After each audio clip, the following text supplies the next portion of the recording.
রাসূলুল্লাহ ইয়া হাবিবাল্লাহ ইয়া রাসূলুল্লাহ ইয়া হাবিবাল্লাহ ইয়া রাসূলুল্লাহ ইয়া হাবিবাল্লাহ ইয়া রাসূলুল্লাহ ইয়া হাবিবাল্লাহ আরশের মেহমান করেছেন আল্লাহ কত শান কত মান মোর কামলিওয়ালা কত শান কত মান মোর কামলিওয়ালা আরশের মেহমান করেছেন আল্লাহ কত শান কত মান মোর কামলিওয়ালা কত শান কত মান মোর কামলিওয়ালার ওগো মদিনাওয়ালা ওগো মদিনাওয়ালা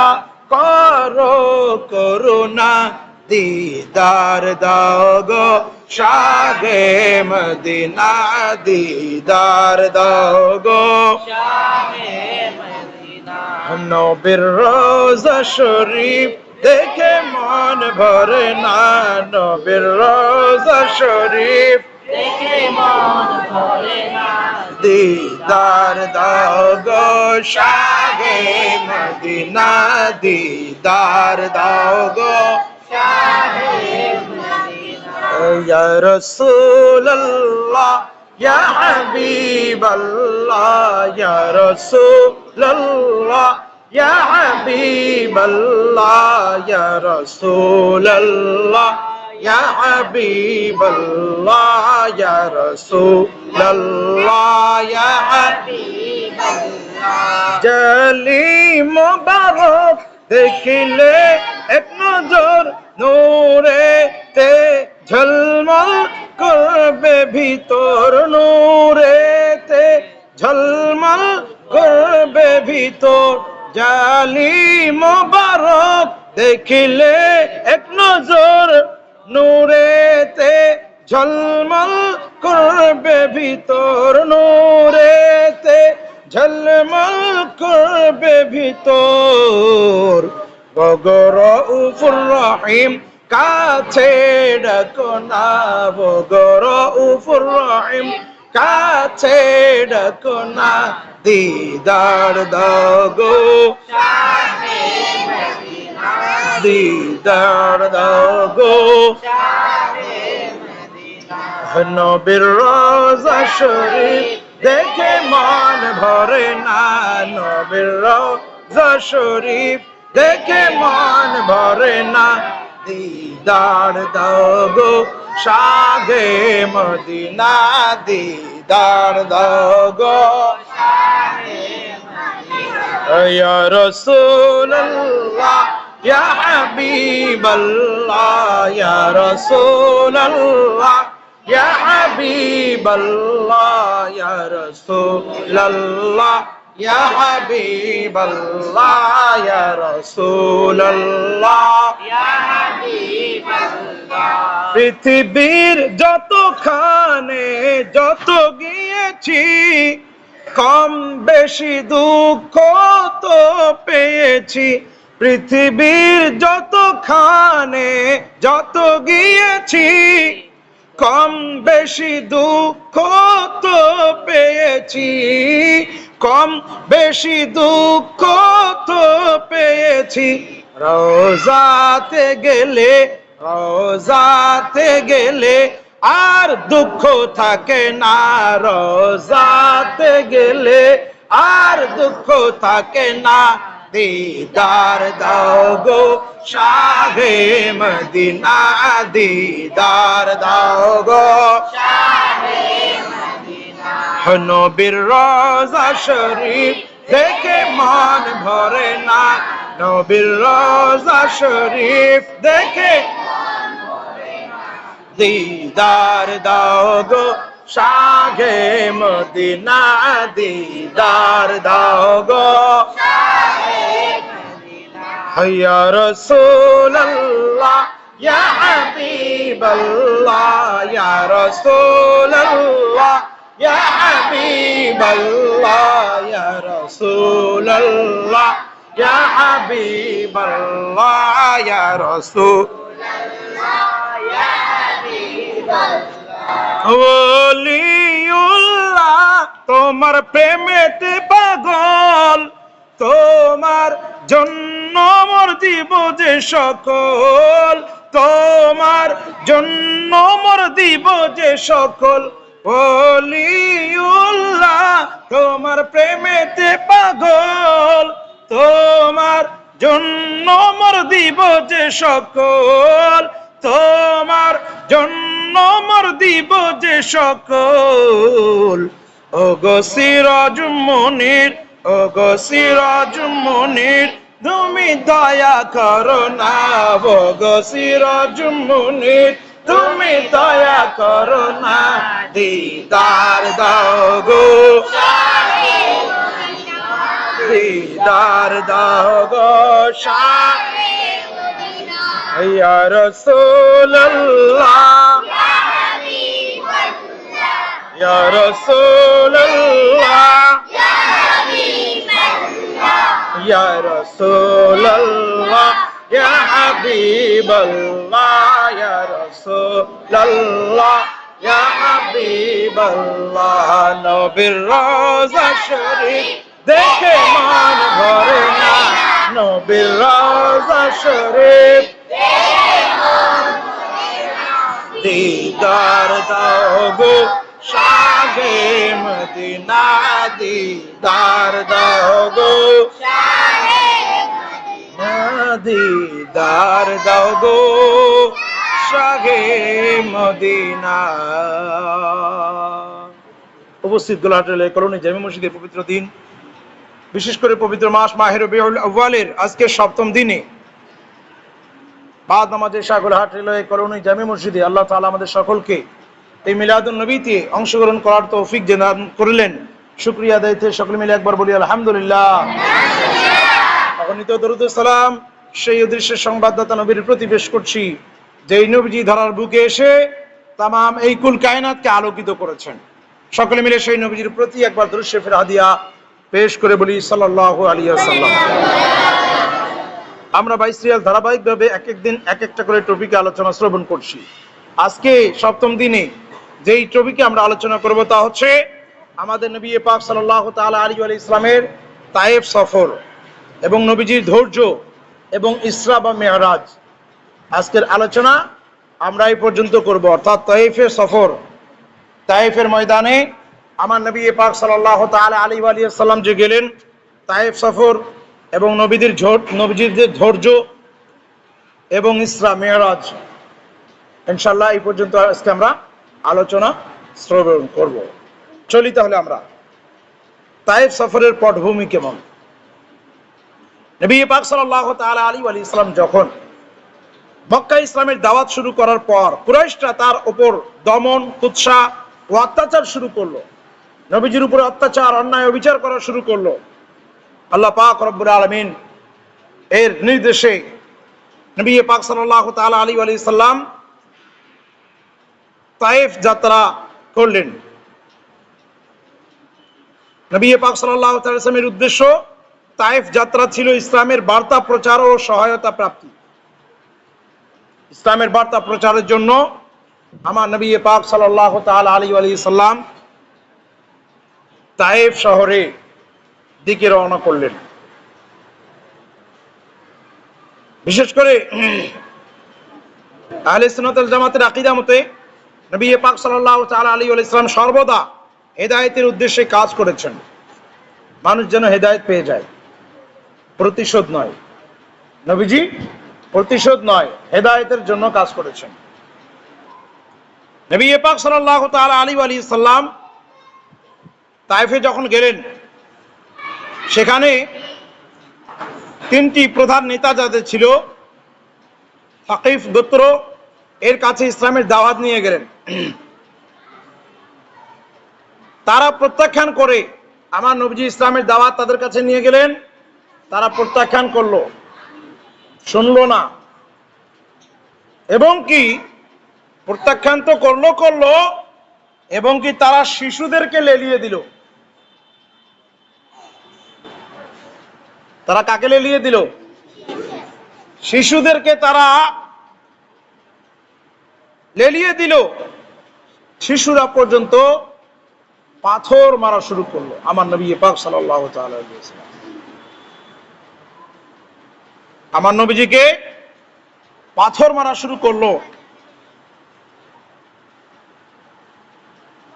আমার নবী পাক সাল্লাল্লাহু তাআলা আলাইহি ওয়া সাল্লামের পা, হাত, পা, মুখ রক্তাক্ত হয়ে গেল।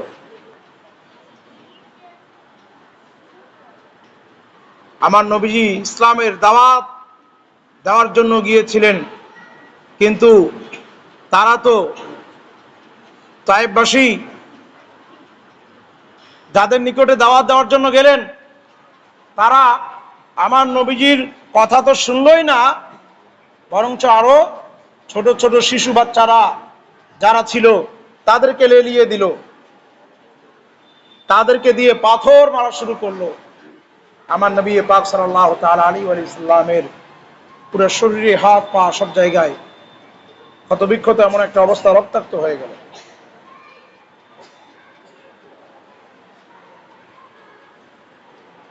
কোরআনে পাকের মধ্যে আল্লাহ পাক রব্বুল আলামিন ইরশাদ করেন, আম হাসিবতুম আন তাদখুলুল জান্নাতা ওয়ালাম্মা ইয়াতিকুম মাসালুল লাযিনা খালাউ মিন ক্বাবলিকুম। তোমরা কি ধারণা করেছো এমনিতেই জান্নাতে প্রবেশ করবে, অথচ তোমাদের পূর্ববর্তী তাদের উপরে কত যে নির্যাতন হয়েছিল।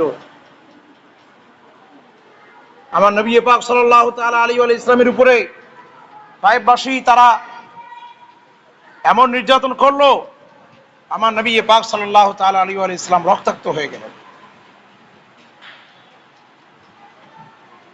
রক্তাক্ত হয়ে এক জায়গায় আমার নবীজি পড়েছিলেন।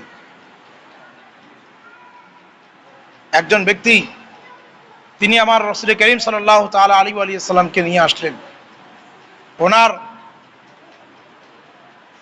আঙ্গুরের বাগান ছিল, ওই আঙ্গুরের বাগানটা এখনো আছে আলহামদুলিল্লাহ। আপনাদের দোয়ায় আমি যখন গেলাম উমরা করতে, তায়েফ সফরে যখন আমরা গেলাম, যেই জায়গায় নবী পাক সাল্লাল্লাহু তাআলা আলাইহি ওয়া সাল্লামকে রক্তাক্ত করা হয়েছিল, বাস থেকে ওই জায়গা আমরা অবলোকন করলাম, দেখলাম। এবং সেখানে তায়েফে যখন আমরা গেলাম, ওটা একটা উঁচু পাহাড়, উঁচু একটা উঁচু স্থানে, ওটা পুরোটাই, শহরটাই একেবারে উঁচু পুরোটাই। যখন ওখানে গাড়িতে আমরা যাই, মানে উপর থেকে যখন নিচ থেকে দেখা যায়, মানে একেবারে এরকম মনে হয় পুরো উঁচু। তো ওখানে ওই বাগান, আঙ্গুরের বাগান, আমাদের মুআল্লিম যিনি তিনি বললেন যে এখানকার এই বাগানের যিনি মালিক ভাইয়া ছিলেন, উনি আমার নবী পাক সাল্লাল্লাহু তাআলা আলাইহি ওয়া সাল্লামকে নিয়ে এসে এখানে ওনার আঙ্গুরের বাগান থেকে কিছু আঙ্গুর আমার নবী পাক সাল্লাল্লাহু তাআলা আলাইহি ওয়া সাল্লামকে খাওয়াইছিলেন।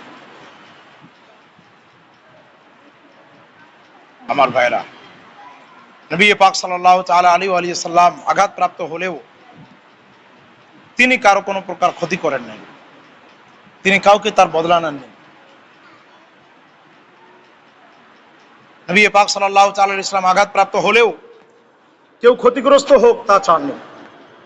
আল্লাহর দিকে মনোনিবেশ করলেন, মানুষের হেদায়েতের জন্য দোয়া করলেন, মানুষের হেদায়েতের জন্য আল্লাহ তাআলার কাছে প্রার্থনা করলেন, দোয়া করলেন। ফেরেশতা হাজির হলো, জিবরাইল আলাইহিস সালাম হাজির হলো, ইয়া রাসূলুল্লাহ, ইয়া হাবিবাল্লাহ, আপনি শুধু অনুমতি দেন। ওখানে তো পাহাড়ে পাহাড়, হাজীগঞ্জ যারা যায় গেছেন, আলহামদুলিল্লাহ আমাদের জলিল ভাই তিনি তো আলহামদুলিল্লাহ গেছেন, আরো অনেকে যারা গেছেন জানেন, উপর থেকে প্লেন থেকে যখন আপনি দেখবেন, তখন দেখবেন শুধুমাত্র পাহাড় আর পাহাড় দেখা যায়, কিছু নাই, আর বাড়ি ঘর বাড়ি এগুলো কিছুই দেখা যায় না। বিরাট বড় বড় যে পাহাড় যেগুলো আছে, পাহাড়গুলো মনে হয় এমনি এত ছোট ছোট, এরকম মনে হয়। জিবরাইল আলাইহিস সালাম আসলেন, এসে বলছেন, ইয়া রাসূলুল্লাহ, ইয়া হাবিবাল্লাহ, আপনি শুধু হুকুম করেন, আপনি শুধু বলেন, এই বিরাট বড় পাহাড় যেগুলো আছে এই পাহাড় এদের উপরে একেবারে চাপিয়ে দিয়ে এদেরকে শেষ করে দেবে। পাহাড়গুলোকে শত্রুদের উপর চাপানোর প্রস্তাব দিল। ইয়া রাসূলুল্লাহ, ইয়া হাবিবাল্লাহ, পাহাড়গুলো তাদের উপরে চাপিয়ে দেব। আমার নবীজি বললেন, না, পাহাড় চাপিয়ে দেওয়ার দরকার নাই, প্রয়োজন নাই। তারা আজকে আমাকে চেনে না, কিন্তু তাদের নসল তারা একদিন ইসলামের ছায়া তলে আসবে। ওরা আমাকে চেনে নাই, আমি তাদের জন্য বদদোয়া করছি না, আমি আল্লাহ তাআলার কাছে প্রার্থনা করছি, দোয়া করছি, তারা আমাকে চেনে নাই, তাদের নসল যারা আছে তারা আমাকে চিনবে, তারা ইসলামের ছায়াতলে আশ্রয় নিবে। আমার নবী পাক সাল্লাল্লাহু আলাইহি ওয়াসাল্লাম কত কষ্ট করেছেন।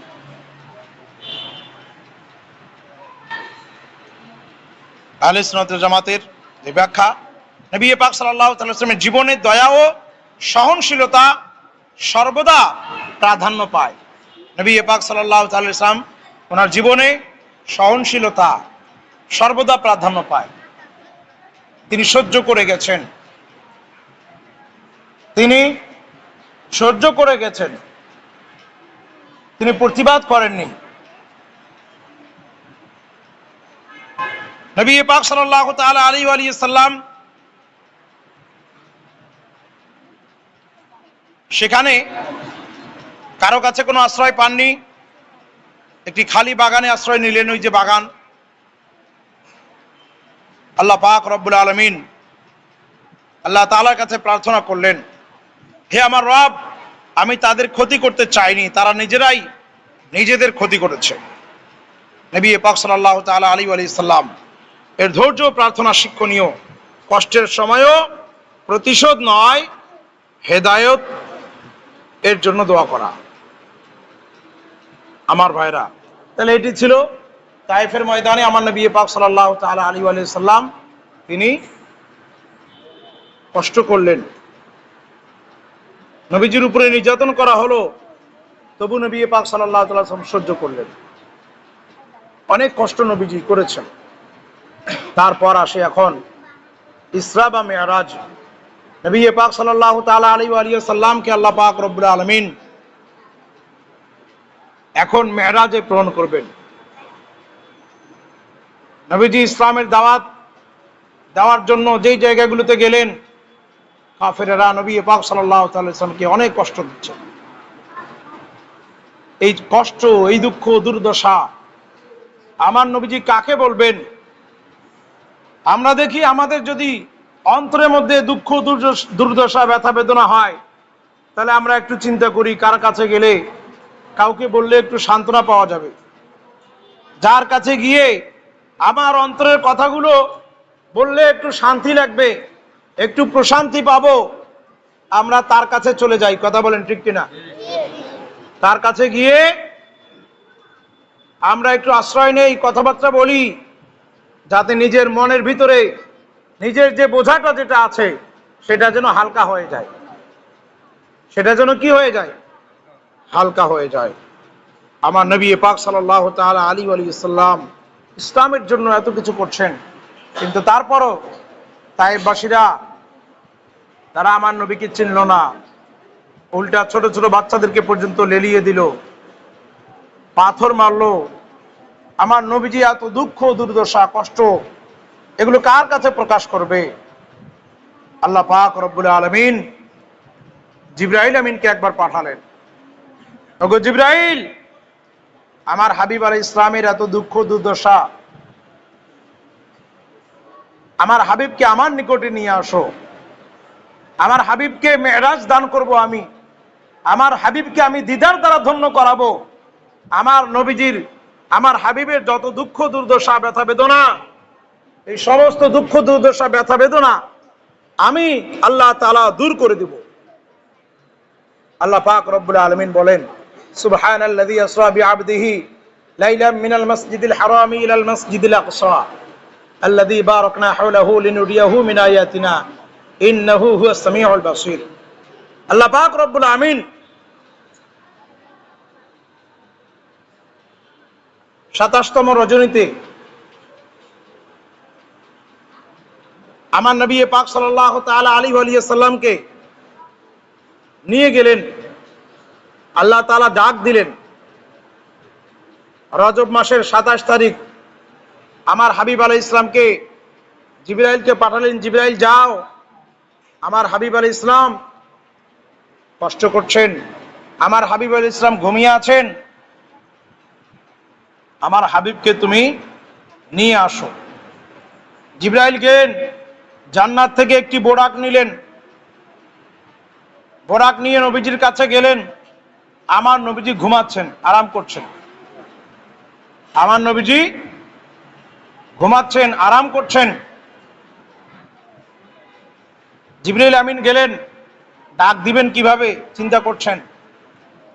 আল্লাহ তাআলার কাছে আবেদন পেশ করলেন, আল্লাহ তোমার হাবিবকে তুমি নিয়ে আসার জন্য বলছো, আমাকে নিয়ে যাওয়ার জন্য, আমি তো এসেছি, কিন্তু তোমার হাবিব তো ঘুমাচ্ছেন, আমি কি করব? আল্লাহ তাআলা বললেন, এই জিবরাইল, তোমার এই নুরানি যেই কাপড় সদৃশ যেই ঠোঁট দুটো আমি সৃজন করেছি, এটা আমার নবীজির কদমে চুম্বন করো, আমার নবীজি জাগ্রত হয়ে যাবে। জিবরিল আমিন তাই করলেন। আমার নবী পাক সাল্লাল্লাহু তাআলা আলাইহি ওয়া সাল্লামের কদম মোবারক চুম্বন করলেন। আমার নবীজি শীতলতা ভাব অনুভব করলেন, আমার নবীজি জাগ্রত হলেন। কি ব্যাপার? ইয়া রাসূলুল্লাহ, ইয়া হাবিবাল্লাহ, আল্লাহ তাআলা আমাকে পাঠিয়েছেন আপনাকে নিয়ে যাওয়ার জন্য। সুবহানাল্লাহ। আমার নবীজি উঠলেন, রেডি হলেন, উযু করলেন। আমার নবীজির জন্য সব কিছু রেডি, জান্নাতি বোরাক, ফেরেশতারা সবাই রেডি। আমার হাবিব আলাইহিস ইসলাম আসলেন, রেডি হলেন, ঘোড়ার উপরে সওয়ার হবেন, বোরাকের উপরে সওয়ার হবেন। সওয়ার হওয়ার আগেই একটু চিন্তা করলেন, জিনে পা দেওয়ার আগে একটু চিন্তিত হলেন, চিন্তা করতেছেন, চোখ দিয়ে পানি বেয়ে যাচ্ছে। জিবরিল আমিন বলল, ইয়া রাসূলুল্লাহ, ইয়া হাবিবাল্লাহ, আপনি ক্রন্দন করছেন কেন, কান্নাকাটি করছেন কেন? আল্লাহ তাআলা জানতে চায় আপনি কেন কান্নাকাটি করছেন। আমার নবীজি বলেন, হে জিবরাইল, আমাকে আল্লাহ তাআলা এত মর্যাদা দান করছেন, কিন্তু আমার উম্মতের কি হবে? উম্মতকে নিয়ে টেনশন করছেন আমার নবীজি। আল্লাহ তাআলা বলছেন, জিবরাইল বলো আমার হাবিবকে উম্মতকে নিয়ে টেনশন যেন না করে। হাবিব আপনার উম্মতকে নিয়ে টেনশন করার কোনো প্রয়োজন নাই, আমি আল্লাহ তাআলা তো আছি। যেন বলুন না সুবহানাল্লাহ। হাবিব আপনি যা চান আমি তাই করব। আপনি আপনার উম্মতকে নিয়ে টেনশন করছেন, আপনার উম্মত হাবিব আপনি কি চান? আপনি যা চান আমি আপনাকে খুশি করব, আমি আপনাকে খুশি করব। আল্লাহ তাআলা বলেন, হাবিব আপনি যা চান আমি আপনাকে প্রদান করব, আপনাকে এত দিব যে আপনি খুশি হয়ে যাবেন। আর আমার নবীজি বলছেন যে আমি ততক্ষণ পর্যন্ত খুশি হব না, আমার গুনাহগার একটা উম্মত যদি জাহান্নামে থাকে আমি ততক্ষণ খুশি হব না। ইযাল্লাহ আরদা ওয়াহিদুম মিন উম্মতি ফিন্নার, আমার গুনাহগার একটা উম্মত যদি জাহান্নামে থাকে আমি ততক্ষণ পর্যন্ত খুশি হব না।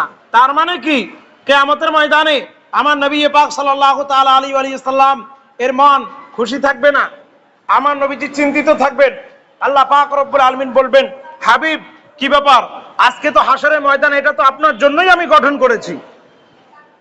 আমি তো ডাইরেক্ট কবর থেকে মানুষকে ডাইরেক্ট জান্নাতে বা জাহান্নামে দিতে পারতাম, কিন্তু আমি হাশরের ময়দান কেন গঠন করেছি? फकत इतना सबब है इनेकाद बज़्म महशर को कि उनकी शान महबूबी दिखाई जाने वाली है। শুধুমাত্র এতটুকু কারণ, সেটা হচ্ছে আমার হাবিব আলাইহিস সালামের শান মান মর্যাদা কত, এটা আল্লাহ তাআলা সবাইকে দেখানোর জন্য হাশরের ময়দানকে গঠন করবে। এই জন্য কবি কত সুন্দর করে বলেন না, পাতায় পাতায় লেখায় আমার প্রিয় নবীর নাম, আমার দয়াল নবীর নাম, হাশর মাঠে দেখবে সবাই মোর নবীর মাকাম, হাশর মাঠে দেখবে সবাই মোর নবীর মাকাম। আমার নবীজির মাকাম কেমন, আমার নবীজির মর্যাদা কেমন, এটা কিয়ামতের ময়দানে সবাই দেখে নেবে। কিন্তু আমার ভাইরা, ওখানে দেখে তো লাভ নাই, মানতে হলে এখানেই মানতে হবে। মানতে হলে এখানেই মানতে হবে। आज ले उनकी पनाह, आज मदद मांग उनसे, फिर ना मानेंगे कियामत में अगर मान गया। अरे कियामतेर ময়দানে তো সবাই মানবে, কিন্তু ওখানে মানে কোনো লাভ হবে না। মানতে হলে এখানেই মানতে হবে। কথা বলেন ঠিক কিনা? आज ले उनकी पनाह, आज मदद मांग उनसे, फिर न मानेंगे क़यामत में अगर माने गया। नेमते बांटता जिस समत वो जी शाने गया, साथ ही मुंशी रहमत का कलम दाने गया। नेमते बांटता जिस समत वो जी शाने गया, साथ ही मुंशी रहमत का कलम दाने गया। ले खबर जल्द के गैरों की तरफ देने गया। मेरे मौला मेरे आका तेरे कुर्बाने गया। मेरे मौला मेरे आका तेरे कुर्बाने गया। दिल है वो दिल जो तेरी याद से मामूर रहा। सर है वो सर जो तेरे कदमों पे कुर्बान गया। सर है वो सर जो तेरे कदमों पे कुर्बान गया। আমার ভাইরা, जान दिल होश खिरद सब तुम मदीने पहुंचे। तुम नहीं चलते रज़ा सारा तो मान गया। तुम नहीं चलते रज़ा सारा तो मान गया। नेमते बांटता जिस समत वो जी शान गया। साथ ही मुंशी रहमत का कलम दाने गया। अल्लाहुम्मा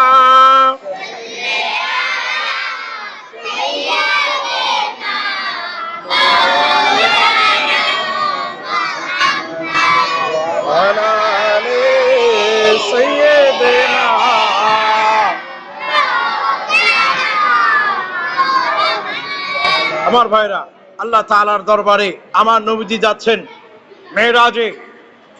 আমার নবীজি সফর শুরু করলেন। আমার নবীজি যখন সফর শুরু করলেন, সফর শুরু করতে করতে যেই জায়গাগুলো দিয়ে যাচ্ছিলেন, একটি জায়গায় দেখলেন মুসা আলাইহিস সালাম ওনার কবরে তিনি নামাজ পড়তেছেন। মুসা আলাইহিস সালাম ওনার কবরে কি করতেছেন? নামাজ পড়তেছেন। আমার নবীজি দেখলেন। আমার নবী পাক সাল্লাল্লাহু তাআলা আলাইহি ওয়া সাল্লাম হিজরত করবেন মদিনাতুল মুনাওয়ারায়। ওদিক দিয়ে যখন যাচ্ছেন, তখন জিবরাইল আমিন বলছেন, ইয়া রাসূলুল্লাহ, এটা হচ্ছে আপনার হিজরতের স্থান, এটা হচ্ছে আপনার হিজরতের শহর মদিনাতুল মুনাওয়ারা, এখান থেকে আপনি হিজরত করবেন। নবী পাক সাল্লাল্লাহু তাআলা আলাইহি ওয়া সাল্লাম প্রথম আসমানে গেলেন, দ্বিতীয়, তৃতীয়, এভাবে সপ্তম আসমান অতিক্রম করলেন। আমার নবী পাক সাল্লাল্লাহু তাআলা আলাইহি ওয়া সাল্লাম মসজিদে আকসায়, সেখানে সমস্ত নবীগণ উপস্থিত আমার নবীজির অপেক্ষায়। আমার নবীজি গেলেন, আমার নবীজি ইমামতি করলেন, 2 রাকাত নামাজ আদায় করালেন। সমস্ত নবীগণ ইক্তিদা করলেন, আর আমার নবীজি ইমামতি করলেন। জোরে বলুন না সুবহানাল্লাহ। এটা কেমন নামাজ হবে?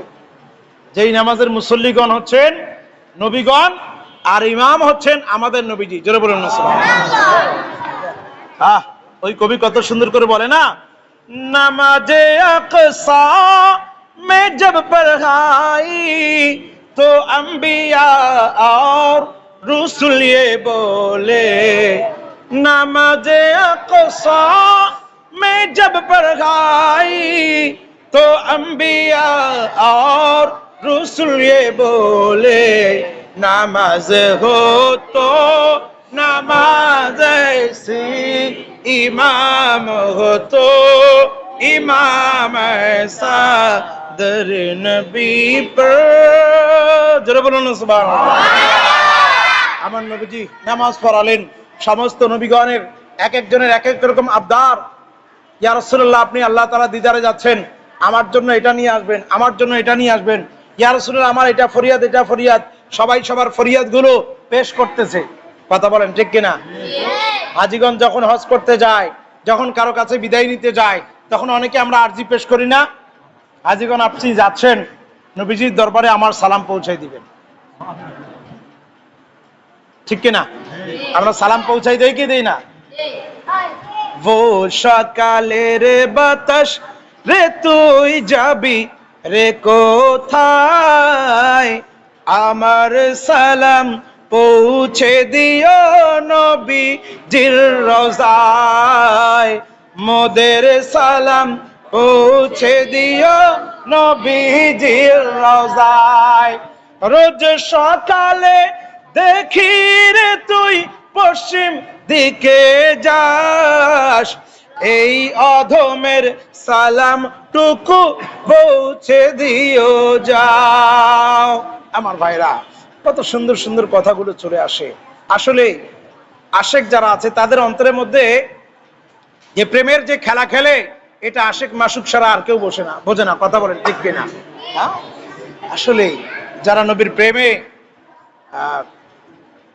প্রেমে যারা নিজের অন্তরকে প্রজ্বলিত করে ফেলে, নবীর প্রেমের আগুনে যারা নিজেকে দগ্ধ করে নেয়, তারা ওই আগুন ছাড়া আর কোনো কিছুই বোঝে না। জোরে বলুন না সুবহানাল্লাহ। ওই নাতের মধ্যে কত সুন্দর করে বলেন না, আমি সর্বক্ষণ জ্বলতে চাই নবীর প্রেমের আগুনে, সর্বক্ষণ জ্বলতে চাই নবীর প্রেমের আগুনে, দয়াল তোমার দরে আরজি জানাই এই অধমে, দয়াল তোমার দরে আরজি জানাই এই অধমে, আমি থাকতে চাই না এই দুনিয়ায় সুখের ফাগুনে, আমি সর্বক্ষণ জ্বলতে চাই নবী প্রেমের আগুনে, সর্বক্ষণ জ্বলতে চাই নবী প্রেমের আগুনে। ওই আগুনে অতীতে জ্বলেছিল যারা, নক্ষত্রের চেয়েও দামি হয়েছিল তারা, হয়েছিল তারা, স্বর্ণাক্ষরে লেখা আছে তাদের নাম, আমি সর্বক্ষণ জ্বলতে চাই নবী প্রেমের আগুনে, সর্বক্ষণ জ্বলতে চাই নবী প্রেমের আগুনে, দয়াল তোমার দ্বারে আরজি জানাই এই অধমে, আমি থাকতে চাই না এই দুনিয়ায় সুখের ফাগুনে, আমি সর্বক্ষণ জ্বলতে চাই নবী প্রেমের আগুনে, সর্বক্ষণ জ্বলতে চাই নবী প্রেমের। পাখি আয় আয় আয়, শুনে যামর মনের বাসনা, পাখি আয় আয় আয়, শুনে যামর, বলবি গিয়ে নূর নবীকে ও মদিনার পাখি, বলবি গিয়ে নূর নবীকে আমার মনের যত যন্ত্রণা, পাখি আয় আয় আয়, শুনে যামর মনের বাসনা, পাখি আয় আয় আয়, শুনে যামর মনের বাসনা। আসলে মানে যখন হয়তো এগুলো যে কোথায় থেকে চলে আসতেছে আমি কিছুই নিজেই বুঝতেছি না, অথচ এই নাচগুলো অনেক আগের, অনেক আগের, এই নাচগুলো অনেক আগের। এগুলো এখন সচরাচর শোনাই যায় না। আল্লাহ তাআলা আমাদের সবাইকে কবুল করুক, আমাদের সবাইকে যেন বারবার মক্কাতুল মুকাররমা মদিনাতুত তয়্যিবার হাজরি নসিব করুক আমাদের। আল্লাহ তাআলা সকলকে কবুল করুক, সকলকে বারবার, যারা একবার গিয়েছেন তারা যেন বারবার যেন যেতে পারে।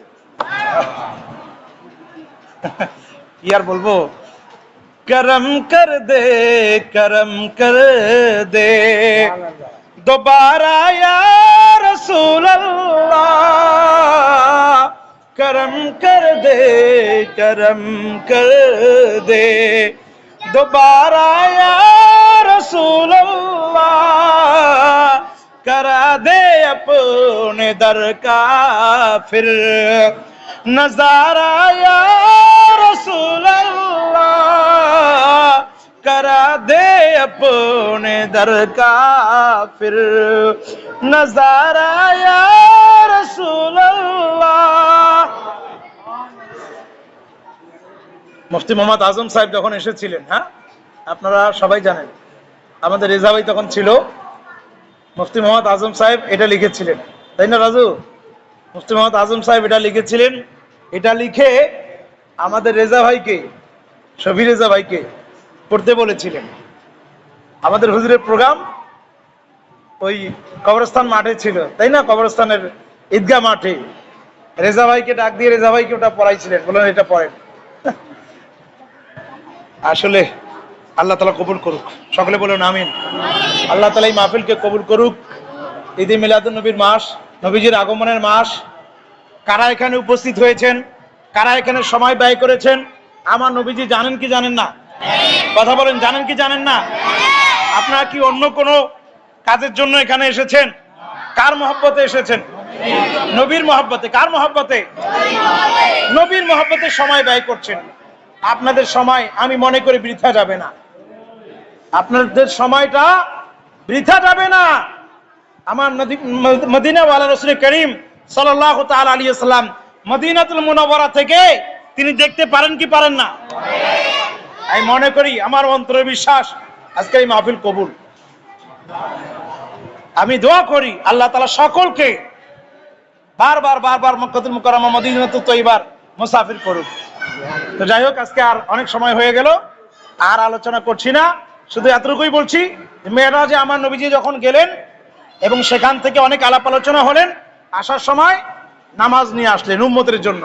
50 ওয়াক্তের নামাজ ছিল, সেটাকে কম করায় 5 ওয়াক্ত নিয়ে আসলেন। আমরা সকলে নবীকে মহব্বত করি, ভালোবাসি, 5 ওয়াক্ত নামাজ পড়বো তো? বলেন ইনশাআল্লাহ।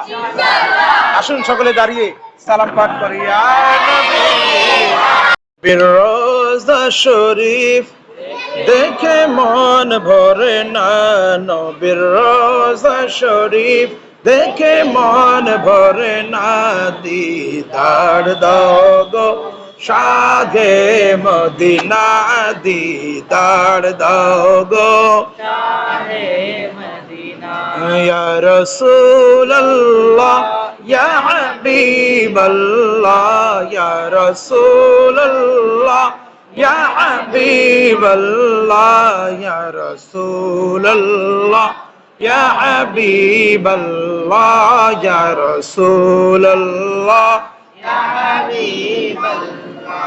আরশের মেহমান করেছেন আল্লাহ, কত শান কত মান মোর কামলিওয়ালা, কত শান কত মান মোর কামলিওয়ালা।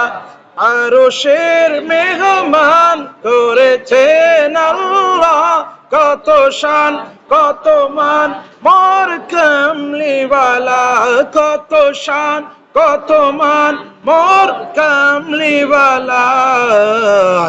ওগো মদিনাওয়ালা, ওগো মদিনাওয়ালা, করো করুণা, দিদার দাও গো শাহে মদিনা, দিদার দাও গো শাহে মদিনা। নবীর রোজা শরীফ দেখে মন ভরে না, নবীর রোজা শরীফ দেখে মন ভরে না, দিদার দাও গো শাহে শাহে মদিনা দিদার দাও গো শাহে মদিনা ইয়া রাসূলুল্লাহ ইয়া হাবিবাল্লাহ ইয়া রাসূলুল্লাহ ইয়া হাবিবাল্লাহ ইয়া রাসূলুল্লাহ ইয়া হাবিবাল্লাহ ইয়া রাসূলুল্লাহ ইয়া হাবিবাল্লাহ জালি মুবারক দেখিলে এক নজর নূরেতে ঝলমল করবে ভিতর নূরেতে ঝলমল করবে ভিতর জালি মুবারক দেখিলে এক নজর নূরেতে ঝলমল করবে ভিতর নূরেতে ঝলমল করবে ভিতর বগরউফুর রহিম কাছে ডাকো না বগরউফুর রহিম কাছে ডাকো না দিদার দাও গো শাহে মদিনা দিদার দাও গো শাহে মদিনা নবীর রওজা শরীফ দেখে মন ভরে না নবীর রওজা শরীফ দেখে মন ভরে না দিদার দাও গো শাহে মদিনা দিদার দাও গো শাহে মদিনা ইয়া রাসূলুল্লাহ ইয়া হাবিবাল্লাহ ইয়া রাসূলুল্লাহ ইয়া হাবিবাল্লাহ ইয়া রাসূলুল্লাহ ইয়া হাবিবাল্লাহ ইয়া রাসূলুল্লাহ ইয়া হাবিবাল্লাহ পৃথিবীর যতখানে যত গিয়েছি কম বেশি দুঃখ তো পেয়েছি পৃথিবীর যতখানে যত গিয়েছি কম বেশি দুঃখ তো পেয়েছি কম বেশি দুঃখ তো পেয়েছি রওজাতে গেলে আর দুঃখ থাকে না রওজাতে গেলে আর দুঃখ থাকে না দিদার দাও গো শাহে মদিনা দিদার দাও গো শাহে মদিনা নবীর রওজা শরীফ দেখে মন ভরে না নবীর রওজা শরীফ দেখে দিদার দাও গো শাহে মদিনা দিদার দাও গো শাহে মদিনা ইয়া রাসূলুল্লাহ ইয়া হাবিবাল্লাহ ইয়া রাসূলুল্লাহ ইয়া হাবিবাল্লাহ ইয়া রাসূলুল্লাহ ইয়া হাবিবাল্লাহ ইয়া রাসূলুল্লাহ ইয়া ওলিউল্লাহ তোমার প্রেমেতে পাগল তোমার জন্য মোর দিব যে সকল তোমার জন্য মোর দিব যে সকল ওলিউল্লাহ তোমার প্রেমেতে পাগল তোমার জন্য মোর দিব যে সকল তোমার জন্য মোর দিব যে সকল ওগো সিরাজ মুনির ওগো সিরাজ মুনির তুমি দয়া করো না ওগো সিরাজ মুনির তুমি দয়া করো না দিদার দাও গো দিদার দাও গো শাহে ইয়া রাসূলুল্লাহ ইয়া রাসূলুল্লাহ ইয়া রাসূলুল্লাহ ইয়া হাবিবাল্লাহ ইয়া রাসূলুল্লাহ ইয়া হাবিবাল্লাহ নবীর রওজা শরীফ দেখে মান ভরে না নবীর রওজা শরীফ, দিদার দাও গো শাহে মদিনা, দিদার দাও গো দিদার দাও গো শাহে মদিনা। উপস্থিত গোলাহাটের কলোনি জামে মসজিদের পবিত্র দিন, বিশেষ করে পবিত্র মাস মাহে রবিউল আউয়ালের আজকে সপ্তম দিনে বাদ নামাজে গোলাহাট রেলওয়ে কলোনি জামে মসজিদে আল্লাহ তাআলা আমাদের সকলকে এই মিলাদুন নবীতে অংশগ্রহণ করার তৌফিক দান করলেন। শুকরিয়া আদায়তে সকলে মিলে একবার বলি আলহামদুলিল্লাহ। অগণিত দরুদ ও সালাম সেই অদৃশ্যের সংবাদদাতা নবীর প্রতি পেশ করছি, যেই নবীজি ধরার বুকে এসে তামাম এই কুল কায়নাতকে আলোকিত করেছেন। সকলে মিলে সেই নবীজির প্রতি একবার দরুদ শরীফের হাদিয়া পেশ করে বলি সাল্লাল্লাহু আলাইহি ওয়াসাল্লাম। আমরা 22 সিরিয়াল ধারাবাহিকভাবে এক এক দিন এক একটা করে টপিকে আলোচনা শ্রবণ করছি। আজকে সপ্তম দিনে যেই টপিকে আমরা আলোচনা করব তা হচ্ছে আমাদের নবী পাক সাল্লাল্লাহু তাআলা আলাইহি ওয়া সাল্লামের তায়েফ সফর এবং নবীজির ধৈর্য এবং ইসরা বা মেরাজ। আজকের আলোচনা আমরা এই পর্যন্ত করব, অর্থাৎ তায়েফের সফর, তায়েফের ময়দানে আমার নবী পাক সাল্লাল্লাহু তাআলা আলাইহি ওয়া সাল্লাম যে গেলেন তায়েফ সফর এবং নবীজির ধৈর্য এবং ইসরা মেরাজ, ইনশাআল্লাহ এই পর্যন্ত আজকে আমরা আলোচনা শ্রবণ করব। চলি তাহলে আমরা তায়েফ সফরের পটভূমি কেমন। নবী পাক সাল্লাল্লাহু তাআলা আলাইহি ওয়া সাল্লাম যখন মক্কা ইসলামের দাওয়াত শুরু করার পর কুরাইশরা তার উপর দমন কুৎসা ও অত্যাচার শুরু করলো, নবীজির উপরে অত্যাচার অন্যায় অবিচার করা শুরু করলো। আল্লাহ পাক রব্বুল আলামিন এর নির্দেশে নবী পাক সাল্লাল্লাহু তাআলা আলাইহি ওয়া সাল্লাম তায়েফ যাত্রা করলেন। নবী পাক সাল্লাল্লাহু তাআলা সাল্লামের উদ্দেশ্য তায়েফ যাত্রা ছিল ইসলামের বার্তা প্রচার ও সহায়তা প্রাপ্তি। ইসলামের বার্তা প্রচারের জন্য আমার নবী পাক সাল্লাল্লাহু তাআলা আলাইহি ওয়া সাল্লাম তায়েফ শহরে দিকে রওনা করলেন। বিশেষ করে আহলে সুন্নাত ওয়াল জামাতের আকীদা মতে নবী পাক সাল্লাল্লাহু তাআলা আলাইহি ওয়া সাল্লাম সর্বদা হেদায়েতের উদ্দেশ্যে কাজ করেছেন, মানুষ যেন হেদায়েত পেয়ে যায়, প্রতিশোধ নয়। নবীজি প্রতিশোধ নয়, হেদায়েতের জন্য কাজ করেছেন। নবী পাক সাল্লাল্লাহু তাআলা আলাইহি ওয়া সাল্লাম তায়েফে যখন গেলেন, সেখানে তিনটি প্রধান নেতা যাদের ছিল সাকিফ গোত্র এর কাছে ইসলামের দাওয়াত নিয়ে গেলেন। তারা প্রত্যাখ্যান করে আমার নবীজি ইসলামের দাওয়াত তাদের কাছে নিয়ে গেলেন, তারা প্রত্যাখ্যান করলো, শুনলো না, এবং কি প্রত্যাখ্যান তো করলো এবং কি তারা শিশুদেরকে লেলিয়ে দিল। তারা কাকে লেলিয়ে দিল? শিশুদেরকে তারা লেলিয়ে দিল। শিশুরা পর্যন্ত পাথর মারা শুরু করলো আমার নবী পাক সাল্লাল্লাহু তাআলা আলাইহি ওয়াসাল্লাম।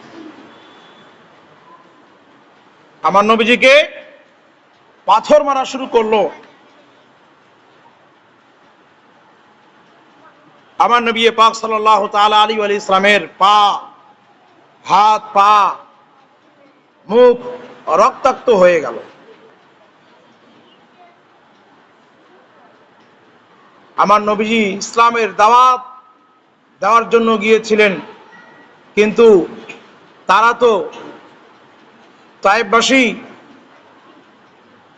যাদের নিকটে দাওয়াত দেওয়ার জন্য গেলেন, তারা আমার নবীজির কথা তো শুনলই না, বরঞ্চ আরো ছোট ছোট শিশু বাচ্চারা যারা ছিল তাদেরকে লেলিয়ে দিল, তাদেরকে দিয়ে পাথর মারা শুরু করলো। আমার নবী পাক সাল্লাল্লাহু তাআলা আলাইহি ওয়া সাল্লামের পুরো শরীরে, হাত, পা, সব জায়গায় ক্ষতবিক্ষত এমন একটা অবস্থা, রক্তাক্ত হয়ে গেল।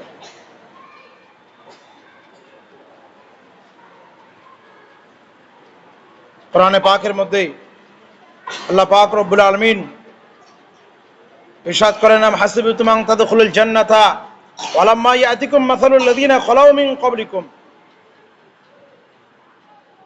তোমরা কি ধারণা করেছো এমনিতেই জান্নাতে প্রবেশ করবে, অথচ তোমাদের পূর্ববর্তী তাদের উপরে কত যে নির্যাতন হয়েছিল।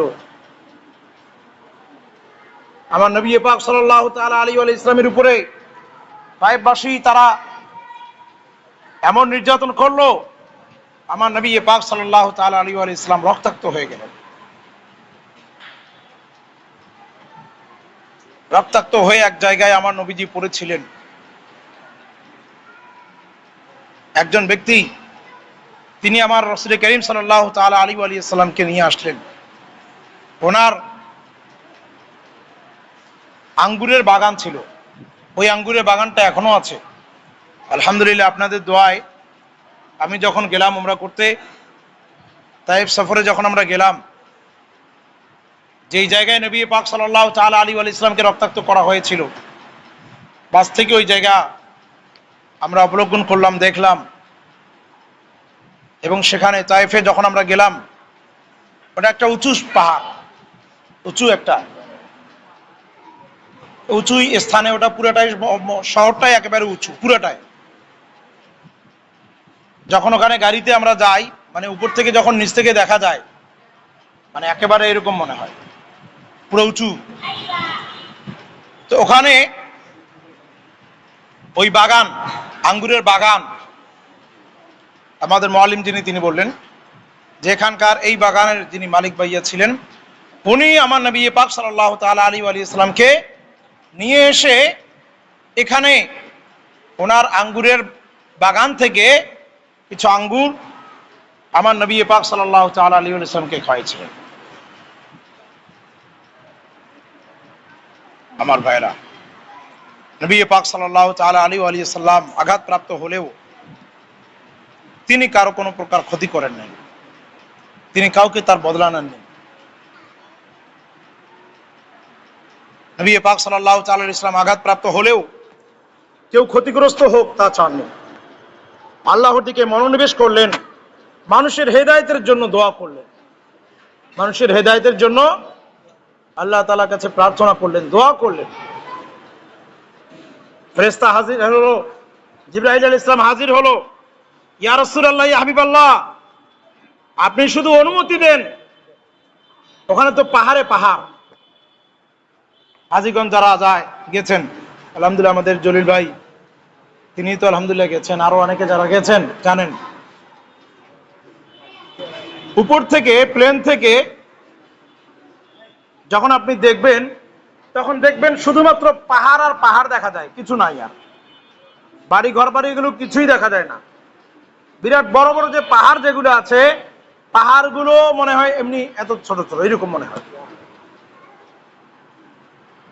জিবরাইল আলাইহিস সালাম আসলেন, এসে বলছেন, ইয়া রাসূলুল্লাহ, ইয়া হাবিবাল্লাহ, আপনি শুধু হুকুম করেন, আপনি শুধু বলেন, এই বিরাট বড় পাহাড় যেগুলো আছে, এই পাহাড় এদের উপরে একেবারে চাপিয়ে দিয়ে এদেরকে শেষ করে দেবে। পাহাড়গুলোকে শত্রুদের উপর চাপানোর প্রস্তাব দিল। ইয়া রাসূলুল্লাহ, ইয়া হাবিবাল্লাহ, পাহাড়গুলো তাদের উপরে চাপিয়ে দেব। আমার নবীজি বললেন, না, পাহাড় চাপিয়ে দেওয়ার দরকার নাই, প্রয়োজন নেই। তারা আজকে আমাকে চেনে না, কিন্তু তাদের নসল তারা একদিন ইসলামের ছায়া তুলে আসবে। ওরা আমাকে চেনে নাই, আমি তাদের জন্য বদদোয়া করছি না, আমি আল্লাহ তাআলার কাছে প্রার্থনা করছি, দোয়া করছি। তারা আমাকে চেনে নাই, তাদের নসল যারা আছে তারা আমাকে চিনবে, তারা ইসলামের ছায়াতলে আশ্রয় নিবে। আমার নবী পাক সাল্লাল্লাহু আলাইহি ওয়াসাল্লাম কত কষ্ট করেছেন।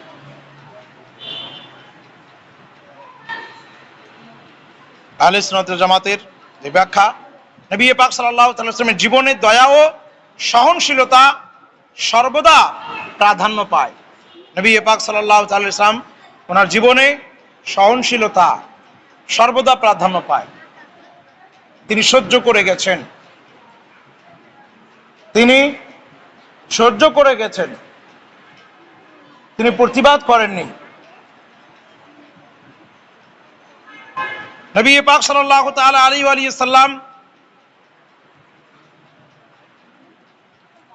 সেখানে কারো কাছে কোনো আশ্রয় পাননি, একটি খালি বাগানে আশ্রয় নিলেন। ওই যে বাগান,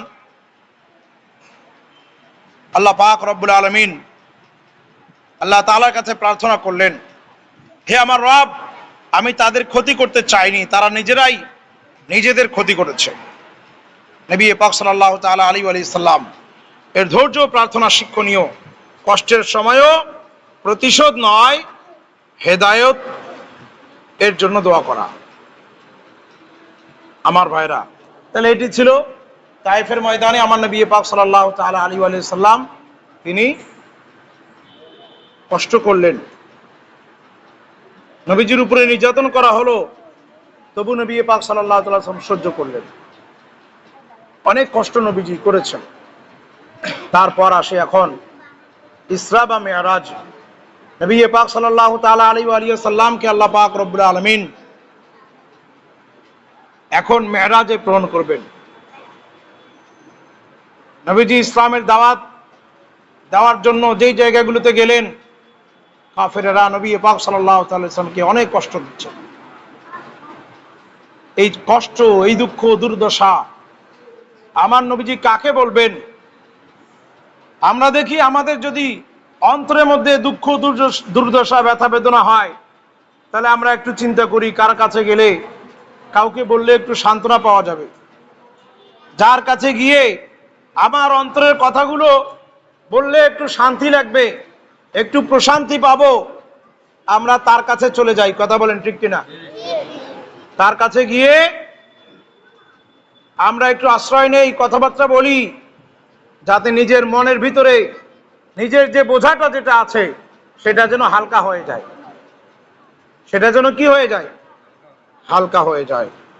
আমার নবী পাক সাল্লাল্লাহু তাআলা আলাইহি ওয়া সাল্লাম ইসলামের জন্য এত কিছু করছেন, কিন্তু তারপরও তায়েফবাসীরা তারা আমার নবীকে চিনল না, উল্টা ছোট ছোট বাচ্চাদেরকে পর্যন্ত লেলিয়ে দিল, পাথর মারলো।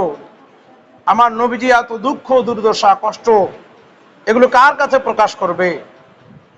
আল্লাহ পাক রব্বুল আলামিন জিবরাইল আমিনকে একবার পাঠালেন, ওগো জিবরাইল, আমার হাবিব আলাইহিস সালামের এত দুঃখ, দুর্দশা, আমার হাবিবকে আমার নিকটে নিয়ে আসো। আমার হাবিবকে মেরাজ দান করব আমি, আমার হাবিবকে আমি দিদার দ্বারা ধন্য করাবো। আমার নবীজির, আমার হাবিবের যত দুঃখ, দুর্দশা, ব্যথা বেদনা, এই সমস্ত দুঃখ, দুর্দশা, ব্যথা বেদনা আমি আল্লাহ তাআলা দূর করে দেব।